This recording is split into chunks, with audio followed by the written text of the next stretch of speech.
নমস্কার, আমি অভিজিৎ দাস, মাই network YouTube channel এবং ওয়েবসাইটে সকলকে স্বাগত। আজ আমরা শুরু করছি এসকেপ সিকোয়েন্স সম্পর্কে।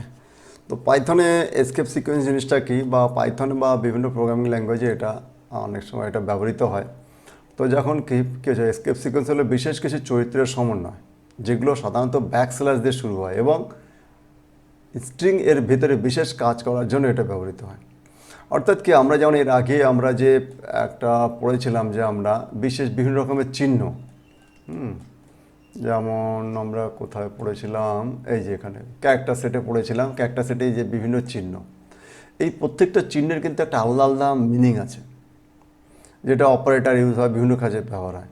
কিন্তু অনেক ক্ষেত্রে হয় কি, আমাদের এই চিহ্নটা আমাদের ইউজ করতে হয়, কিন্তু সেটাকে যেহেতু আমাদের প্রোগ্রামিংয়ের মধ্যে পড়বে না, কিন্তু আমাদের যখন যে ডকুমেন্টেশন থাকবে তার মধ্যে আমাদের এগুলো চিহ্ন অনেক সময় ব্যবহার করতে হয়। তো সেইগুলো ক্ষেত্রে আমরা যদি এই চিহ্নগুলো ব্যবহার করি, কিন্তু তখন কী হবে, তখন ইন্টারপ্রেটার সেটাকে ভাববে যে এটা বিশেষ চিহ্ন ওখানে, যেটা আমাদের যদি ডকুমেন্টেশনের জন্য ওটা ব্যবহার করে, তখন সে সেটাকে ভুল ধরিয়ে নেবে। তো সেই জন্য কী হয়, সেই জন্য যাতে আমি ইন্টারপ্রেটারকে বলবো, ইন্টারপ্রেটার তুমি এই যে আমি এই সব চিহ্নটা এখানে ব্যবহার করেছি কোনো ডকুমেন্টেশনের ভিতরে, এটাকে এসকেপ করে দেবে, এটাকে তুমি কনভার্ট করবে না 0-1-এ, বা যেমন আছে তেমনই রাখিয়ে দেবে। তো সেই ক্ষেত্রে আমাদের এই ব্যাকস্ল্যাশ চিহ্ন ব্যবহার করা হয়। তো সেই জন্য বলা হচ্ছে কি এসকেপ সিকোয়েন্স, অর্থাৎ কি এসকেপ করে দাও, তুমি একে তুমি কাজে লাগিও না, এটাকে মানে কনভার্ট করো না। তো এটা কি সে তেমনই কিছু এসকেপ সিকোয়েন্স কী হলো, নতুন লাইন ক্রিয়েট করতে ব্যবহার করা হয়, ট্যাব দিতে ব্যবহার করা হয়, স্ট্রিংয়ের ভিতরে যেমন double inverted comma, single inverted comma এইগুলো, কারণ প্রত্যেকটা double inverted comma, single inverted কমার আলাদা বিশেষ মিনিং আছে।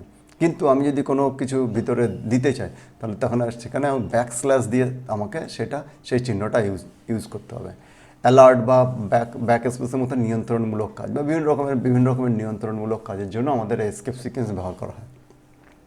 তো এই এসকেপ সিকোয়েন্সে কোন চিহ্ন ব্যবহার করা হয়, যেমন /n মানে অর্থাৎ নতুন লাইন ক্রিয়েট করা। যেমন হলো, আমি তোমাদের এখানে আমরা যে আগে যে প্রোগ্রামটা হ্যালো ওয়ার্ল্ড প্রোগ্রামটা আমরা যখন করেছিলাম, যেমন দেখো আমি রান করলাম, তো এখানে কী আছে, হ্যালো ওয়ার্ল্ড দেখাচ্ছে।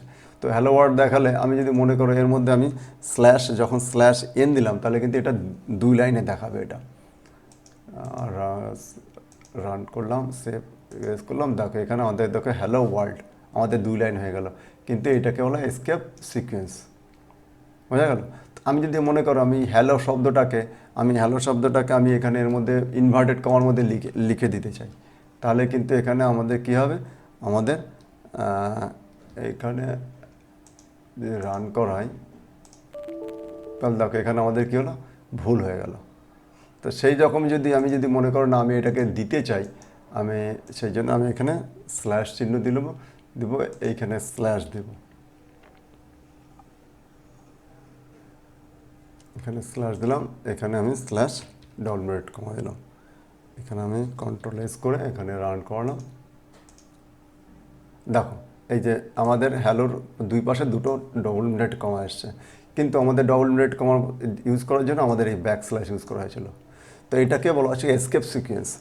তো এরকমই আমাদের আরও বেশ কিছু আছে, যেমন /n এর জন্য আমাদের নতুন লাইন, TF-এর জন্য ট্যাবের জন্য, আমি যদি কোনো ব্যাকস্ল্যাশ দিতে ব্যাকস্ল্যাশ কমা দেওয়ার জন্য ব্যাকস্ল্যাশ কমা, ডবল ইনভার্টেড কমার জন্য ব্যাকস্ল্যাশ ডবল ইনভার্টেড কমা, আর হলো কার্সর লাইন শুরুতে নিয়ে যাওয়া, বি হলো এক অক্ষর পিছনে নেওয়া যাওয়া, ফর্ম ফিট, ই হলো অ্যালার্ট, ভি হলো ভার্টিক্যাল ট্যাব, 0 হলো নাল ক্যারেক্টার, ও হলো অক্টাল প্রিন্ট, এক্স হলো হেক্সাডেসিমাল নম্বর। এগুলো তোমরা মুখস্থ রাখবে, কেন এটা মুখস্থ করলে তোমাদের এগুলো অবজেক্টিভ টাইপে বা বিভিন্ন জায়গায় এই ধরনের রিলেটেড কোশ্চেন তোমাদের আসতে পারে। দেখে বলা হচ্ছে কি আমাদের এসকেপ সিকোয়েন্স সম্পর্কে আমরা পড়লাম। এরপর আছে কি ভেরিয়েবলস। তো আমরা ভেরিয়েবলস পরের ভিডিওতেই পড়ছি, এই ভিডিওতে থাকে এই অবধি।